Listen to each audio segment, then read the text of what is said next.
We went back to Broadway on 42nd Street to what's now remembered as the once tawdry Times Square, where Hank wanted to behold the glamour from the site of my near-tragic accident that set my adventurous life apart from the rest of the world serving time. Scanning the overhead signs, he spoke between thinking about something else, such as, "I'll miss this world's capital of so many industries. I came to this planet's crossroads to watch. Yeah, we'll lock the bikes. I hear Redeemers plan to reinvigorate this place based on old money's legacy of control. They're going to bring back normalcy and polish it, make it nice for people to visit again. Sweet, huh?" I said, "I only wear a tie 5 days a week to be dealt a hand in the game. Be careful advocating what appears to be nonsense. It just might be. This place needs cleaning up." Hank said, "Nice you don't hide. I'll bet you're a show in the courtroom." I said, "Location of last resort." "Speaking of resorts," Hank said, "once upon a time this entertainment capital was depended upon for insight. Broadway spawned its own share of silliness, but was home to enlightening plays, and the modern world woke to cultural imagination from the stage. Not just dramatainment that's gloss upon glossy gloss of less substance. Watch out. It's a given this cultural mecca will have more palpable follies once the dregs playland is cleared from sight. At least the grime is as if people still live here. What if they polish everything? Humanity becomes wrinkle-free? Whose version will be democratically decided? Where is the individual in this grand design from New York? The ticket line? Hank pointed where he slammed into the car on 7th Avenue. In front of the Paramount sign is where other achievers of success at any cost bought Frank Sinatra's fame. Relatively innocent compared to other businesses. Simpler times when corruption was meant to last. Oh man. Outside here in these huge double-wide streets, it was packed full of screaming kids, led by those paid to bring them. I think they polished the promotional event that had been refined to a science blocks down Broadway in the 20s, on Music Publishers Row. They sang out their windows to make their careers.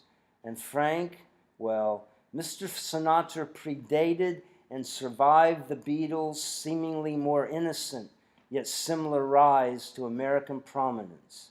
If your eyes could follow Broadway's dogleg up to 53rd, you'd see where the Fab Four had their shrilling, America-wide Ed Sullivan Theater premiere. "Hank," I said, shaking my head, "sorry, you're stretching events." He said, "Nah, I'm pushing."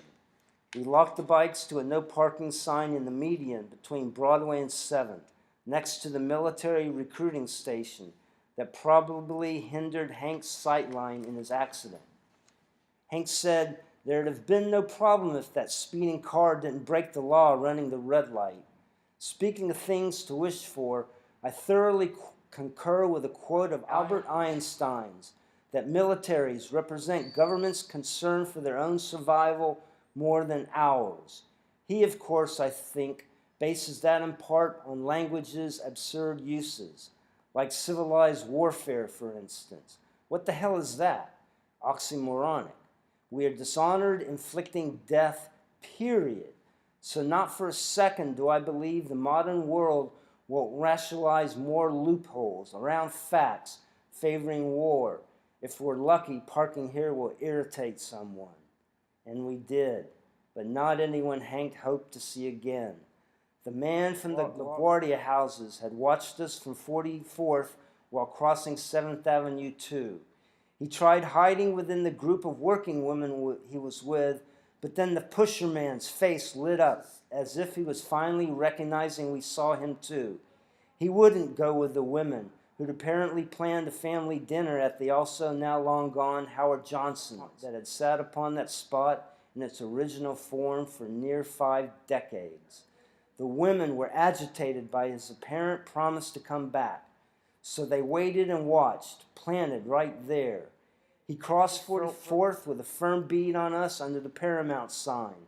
that itself remains and has gone on to hover over a series of celebrity-themed hamburger joints Howard couldn't compete with.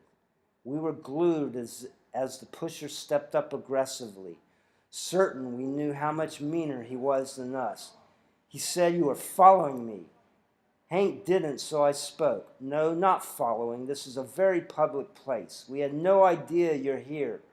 The pusher said, "No, you don't live here. Do you know what time it is? Your hanging around makes people uncomfortable."